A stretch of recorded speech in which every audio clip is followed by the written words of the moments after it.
O Ivo deve ter uma pergunta, né? Também. Não, ele citou que ele era um grande admirador do Jack Kirby. Eu queria saber sobre isso. Eu acho que o Paul Levy foi um dos primeiros artistas, né, a trabalhar com os novos deuses dentro da DC, né, que não Jack Kirby.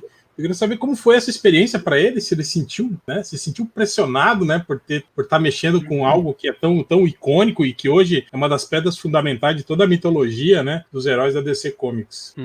Our friend Hal here has a question. He asked you said that you were the first artist to work with the New Gods after Jack Kirby, and so how was this experience for you? Did you feel pressured somehow? And how do you feel by being part of something that is the cornerstone of the heroic mythology of the entire DC Comics? Well, I wasn't the first. You know, after Jack left in probably 77, we did a revival of New Gods that Jerry Conway worked on, and there was a very brief revival of Mr. Miracle at one point. I think Steve Gerber may have written, but both of those still stayed within the fourth world space. I think the thing that was distinctive about Great Darkness was the combination that it was the moment in time. This is when DC was first starting to concentrate on the comic shops and therefore do stories for somewhat older readers. You mentioned X-Men a few minutes ago, which was by far, Chris's X-Men was by far the best-selling comic in the comic shops. Legion was now aiming for that same audience. We would never get anywhere near the size audience Chris achieved, but we got a very sizable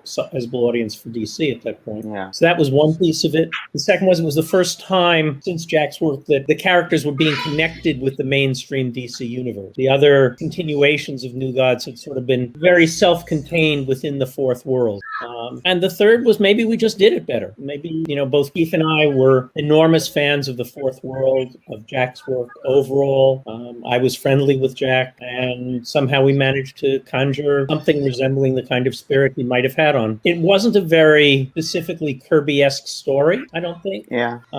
But Jack always loved mythology, and he was one of the great creators in our business of things that were cosmic or larger than life, and we managed to channel that, I guess. Very good. Ele disse que, talvez eu tenha errado ali a pergunta do Hal, ele disse que ele não foi o primeiro a trabalhar, né, mas Jerry Conway trabalhou antes, né, e disse que na época também que estavam escrevendo a Legião, eles estavam mirando no público também, o pessoal que estava lendo o X-Men na época, né, então existia toda essa questão do tamanho do mercado, né, do grande público que estava lendo X-Men, então eles estavam mirando nisso. Então trabalhar com o Quarto Mundo também ali, ele falou que vinha também ao encontro do mesmo trabalho que estava fazendo com a Legião, por ser coisas, né, cósmicas e espaciais, e ele comenta que o Jack Kirby tinha muito isso, né, de gostar de escrever coisas cósmicas que eram coisas maiores que a vida, né, então ele talvez tenha tido a sorte de escrever algo do mesmo estilo, algo que tenha sido tão bom quanto, fazer algo talvez melhor do que as iniciativas anteriores, porque essas iniciativas dele, né, com Keith, enfim, acabaram também sendo bem sucedidas.